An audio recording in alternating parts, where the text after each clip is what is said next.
Welcome back. Thank you for staying with Inside Politics. Well, the conversation was as heated during the interview as it was while you were watching. So let me just get brief reactions from the panelists in terms of the talking point. We were conversing a little bit earlier on, all to do with Jubilee Party getting their house in order and what to expect within the Azimio la Umoja coalition. As hinted earlier, Javas Bigambo, political analyst with us, Dismas Mukua, political risk analyst, Mark Bichachi, communication strategist, and Susan Mangeni, who's a governance analyst, joining from Kakamega. Susan, just briefly in 1 minute or so, your quick reaction, and perhaps start with salutations, because Mark Bichachi definitely complained you didn't say hi to him. Briefly. I want to say hi Bichachi. Yeah, so sorry for the oversight. But let me just react on the points which he raised. I want to say this.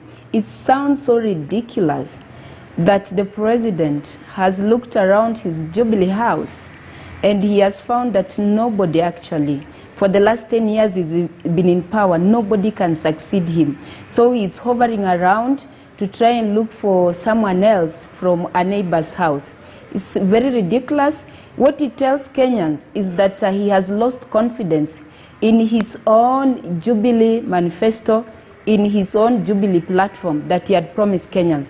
And I want to quickly point out this way, that Kenyans do not, he doesn't owe Kenyans a succession plan at all.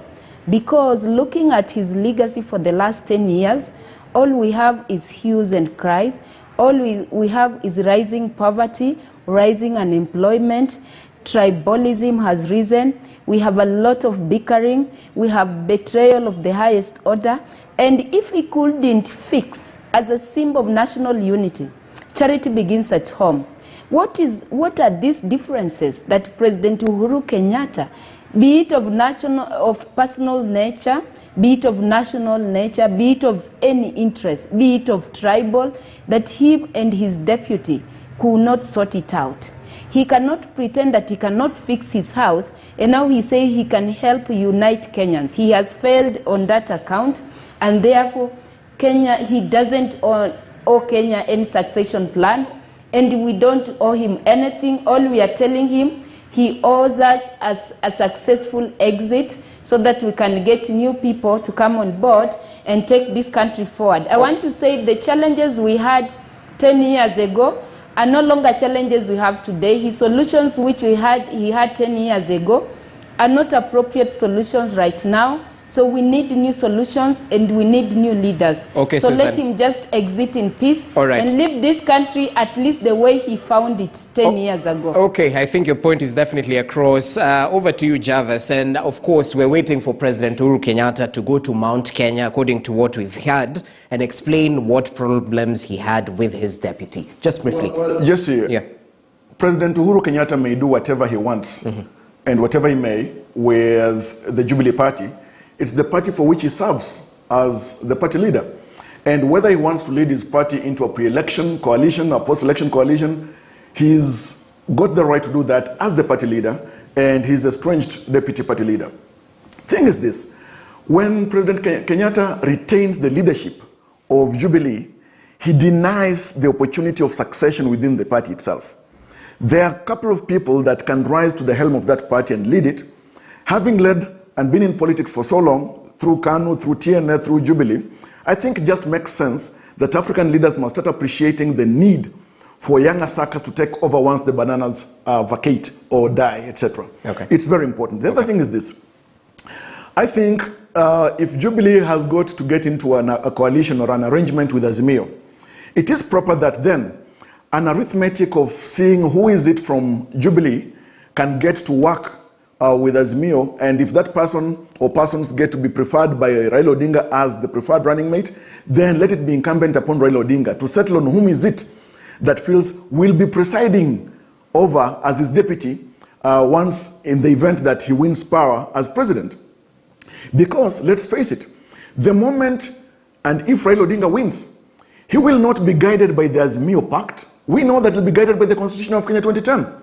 Because even executive power that the president, once in office, will be using is derived from the people. That's what we need to understand. Now, the other thing is this.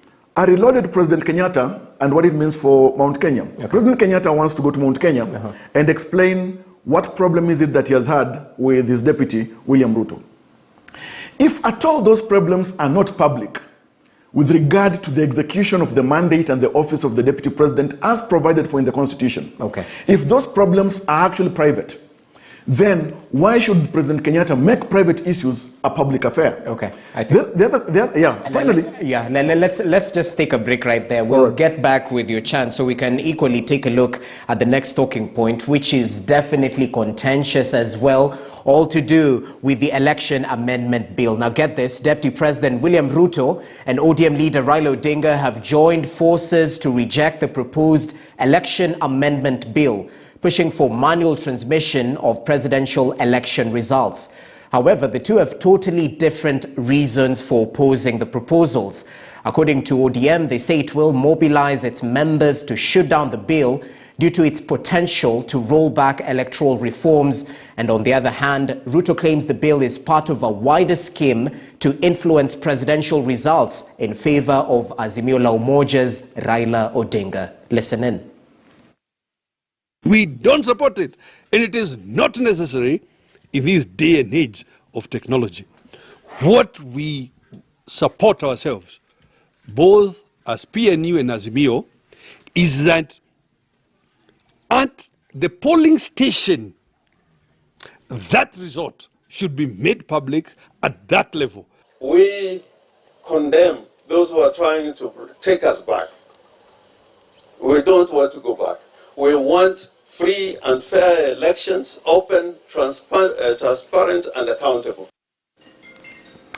Well, I beg your pardon, those are some of the political reactions from across the divide. Well, many seem to be against it. Let's just take a look at that report prepared by Duncan Haemba on the issues around the election amendment bill. Bill 2022 tabled for its first reading by Majority Leader Amos Kimunya, that ironically has seen ODM and UDA factions reading from the same script as they strategize on how to scuttle the bill. On presidential election, the government is pushing for amendment of the Elections Act that will include, among other things, that the Commission shall electronically transmit and physically deliver the tabulated results of an election for the president from a polling station to the constituency tallying center and to the national tallying center. Tally and verify the results received at the constituency tallying center and the national tallying center and publish the polling results forms on an online public portal maintained by the Commission. Where there is a discrepancy between the electronically transmitted and the physically delivered results, the Commission shall verify the results, and the result, which is an accurate record of the results tallied, verified and declared at the respective polling station, shall prevail. Any failure to transmit or publish the election results in an electronic format shall not invalidate the result as announced and declared by the respective presiding and returning officers at the polling station and the constituency tallying centers respectively. Deputy President William Ruto, through his social media, says the never-ending onslaught through election law amendments is a choreographed attempt to install a puppet on the Kenyan electorate and sabotage the freedom of choice and hard-earned democracy. The plan is evil and must fail. He claims the Elections Amendment Bill was part of a wider scheme to influence the outcome of the 2022 polls in favor of Raila Odinga, alleging the assaults on the Constitution through reckless legislative and administrative sleights of hand by dark forces operating in shadows are fundamental ingredients of a coup. The sovereignty of the people of Kenya is under grave threat. He adds the bill is undemocratic and unconstitutional, means portends a troubled future for Kenya, its democracy, the rule of law, freedom of its citizens. He says his troops in parliament will pull all the stops to defeat the proposed amendments. ODM Director of Elections and National Assembly Minority Whip Junet Mohammed says the party has been in the forefront for electoral reforms and cannot be party to any attempt to reverse the gains already made in making polls free and fair. This was after the party's top brass reportedly convened an urgent meeting on Thursday morning where it resolved to oppose the bill that was introduced by National Assembly Majority Leader Amos Kimunya for the first reading on Wednesday. The proposed amendments are said to have been brought to Parliament by the Independent Electoral and Boundaries Commission (IEBC), which is seeking to have a fallback in the event the electronic system for voter identification and result transmission fails on the election day. The bill is seeking to allow for manual transmission of election results in a departure from electronic transmission deployed in the 2017 general election. Duncan Haemba, KTN News. Well, so that's the proposal to amend the Elections Act, and according to IEBC, they've defended that bid to change transmission of presidential results, where the changes will make result transmission both electronic and manual. So the big question would be, Dismas, let me begin with you. What's so wrong with having a complementary manual system that's used to relay results in a case where the electronic transmission fails? Are we reading too much into it? Actually, two issues come at play. The politicians who've responded to this issue, all of them have been flip-flopping on this matter. During the last elections, Deputy President William Samoei Ruto had an entirely different position from what is indicated right now. All politicians. So you can see there is lack of honesty from all these politicians. And in my view, what IBC must do, and we've said this times above number, is to create predictable systems for unpredictable outcomes. And their proposal, in my view, is a very solid one, that you've got plan A, and then you've got a plan B. But the only thing we need to be worried of is that this plan B must not be made in a manner that in fact it becomes a plan A by the key players in the electoral processing sabotaging plan A so as to allow plan B. And in my view, what IBC should have done is to engage in a bit of public participation instead of blaming the media and everybody else apart from themselves, to educate all Kenyans to understand why do you want to have this complementary process. And are you creating the complementary process as a plan B, which is going to, in fact, be plan A, or is just going to remain plan B? And it must be very clear, when are you going to activate plan B? Right now, there's no clarity.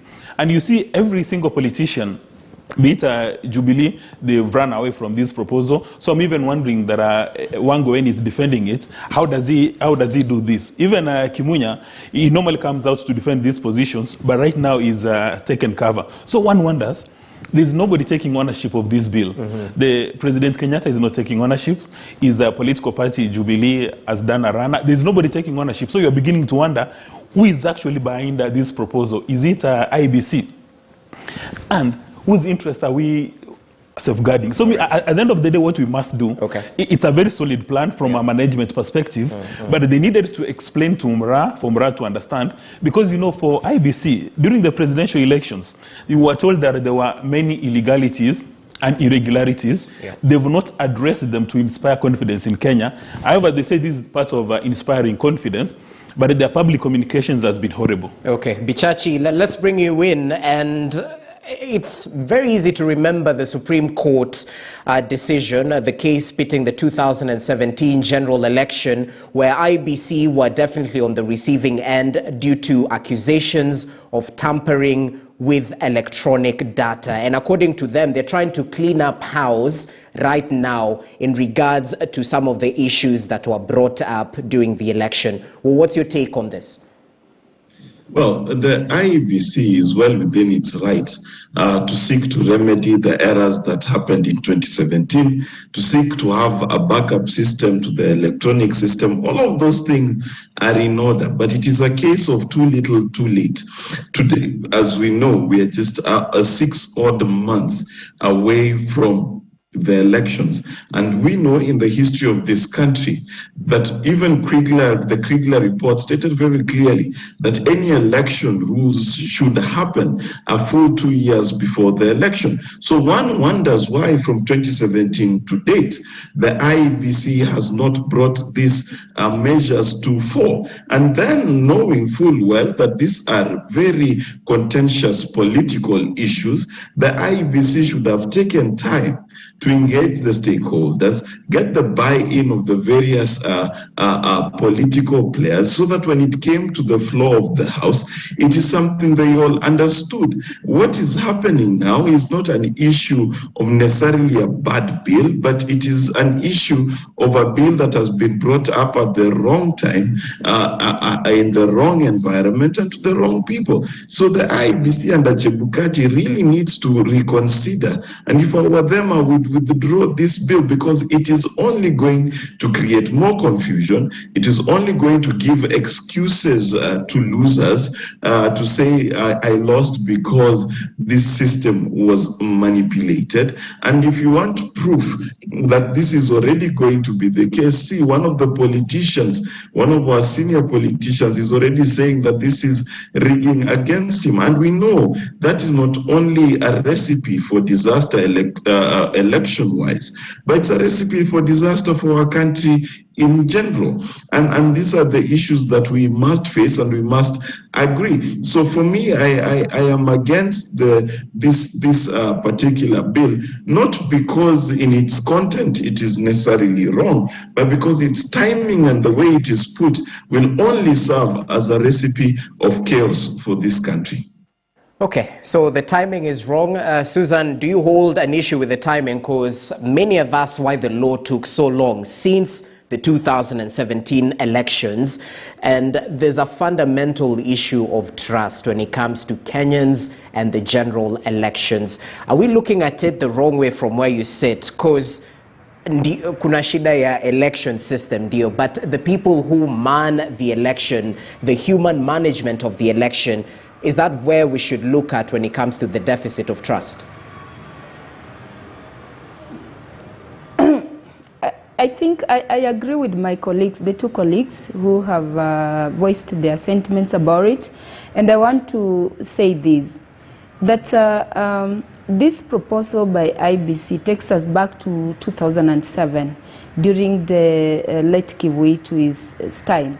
And you remember when Kenyans all over were so busy waiting for the results. At one point, there was at a certain point, Right Honorable Raila Odinga, the TV was showing he was ahead by almost 500,000 votes. And 2 hours later, when people are waking up in the morning, and they found that actually the gap had already been, President Kibaki had already caught up with him and even surpassed him. And so these kind of things are the ones which causes a lot of worries to Kenyans. And right now, I don't know if IBC knows that we have really advanced technologically as a society, that in each and every village you are likely to find people who will be having smartphones. And even much as he says that the results, even if they're transmitted electronically, we also have to verify them physically, and they will still not be official results. I want to let IBC chairman know that before the results leaves that polling center, already people will be in either celebratory mode, or some people will be crying or hurting. So this is really a recipe of chaos. It needed more public participation. He should have brought all stakeholders on board and gotten their views about it, because these are the people who are going to be affected by the outcome of the election. And nobody wants to ban twice or thrice. I understand if we say this is the only convergence point between UDA and ODM, because both of them have put they've gone through this thing and they know how much it's hurting. And I will say this, if truly IBC wanted to put up a system or to beef up their system, the one they're calling complementary, why can't they use the media? Why can't we allow the media to become the third eye in these processes, like we see in the US, like we see in other advanced democracy?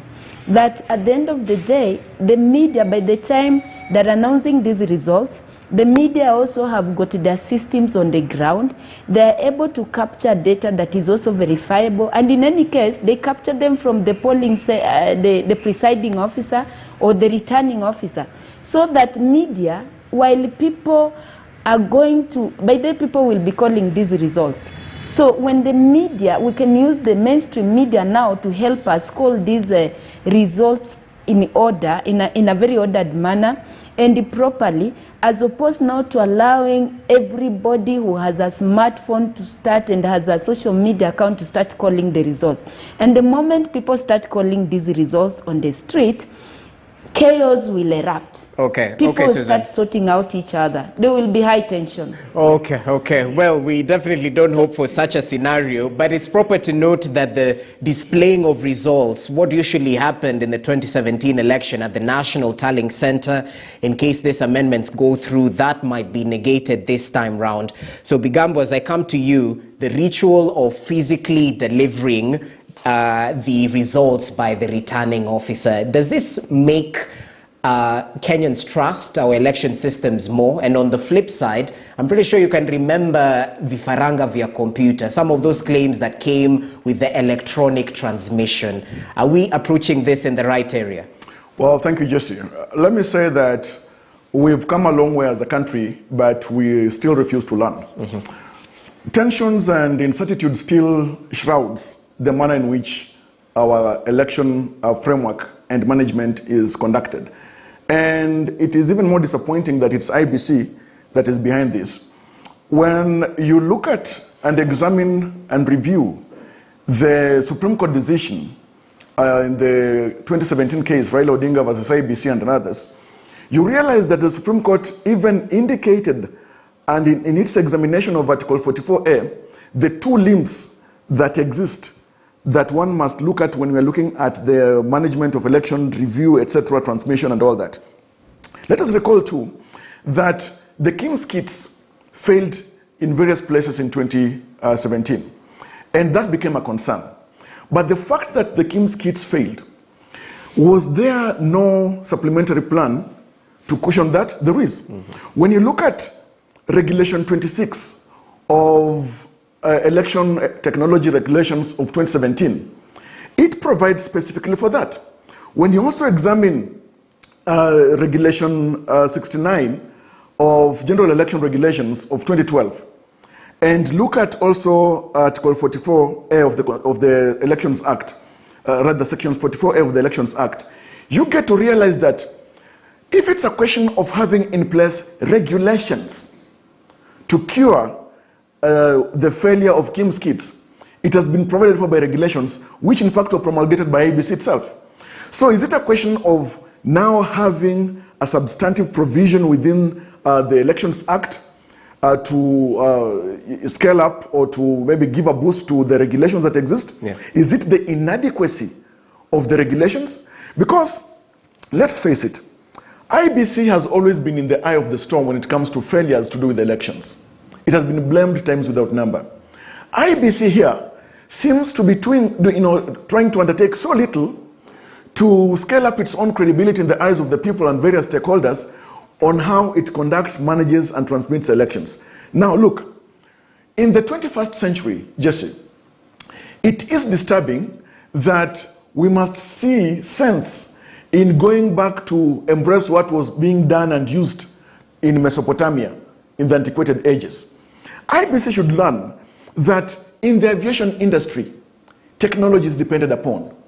In the medical world, technology is depended upon. In the legal world today, technology is depended upon. Okay. In fact, in every sector today, including fintech, we are seeing that technology is becoming the pride of place in moving and progressing the society and taking a country and nations forward.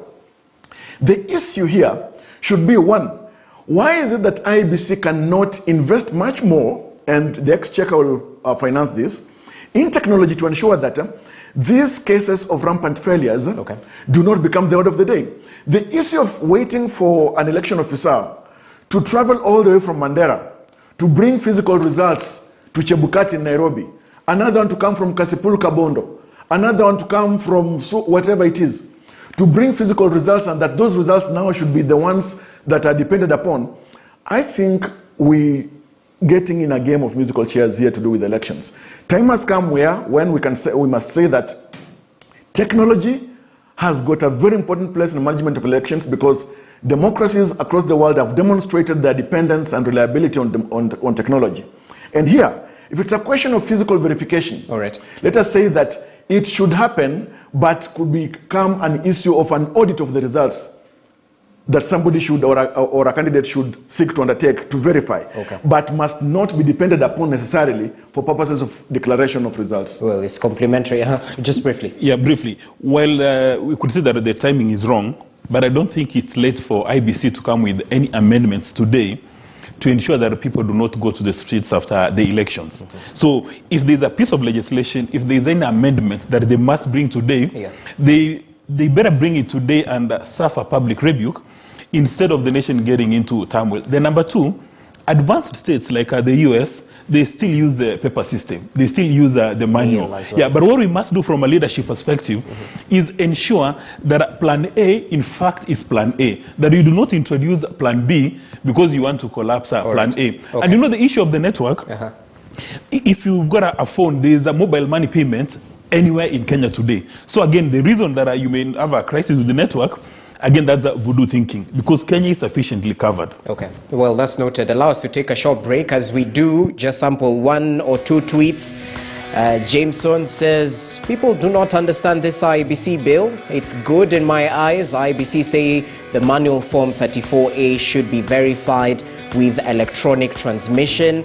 I think that's one of the tweets in regards to this particular talking point we were canvassing. Remember, you can join in on the conversation using the hashtag InsidePolitics at KTN News KE. As we take this short break, we'll be back with the coalitions question in Kenya. It seems evident that coalitions are the way to go. We'll evaluate what is happening within the coalitions, even as the One Kenya Alliance principles just recently signed a deed of assignment. What does it mean going forward? Are they gravitating towards Azimio la Umoja? Speaking of Azimio, sibling rivalry, not just in their camp, but equally the Kenya Kwanza Alliance. We'll interrogate that even as we take a look at the Sunday Standard headline today. Stay with us.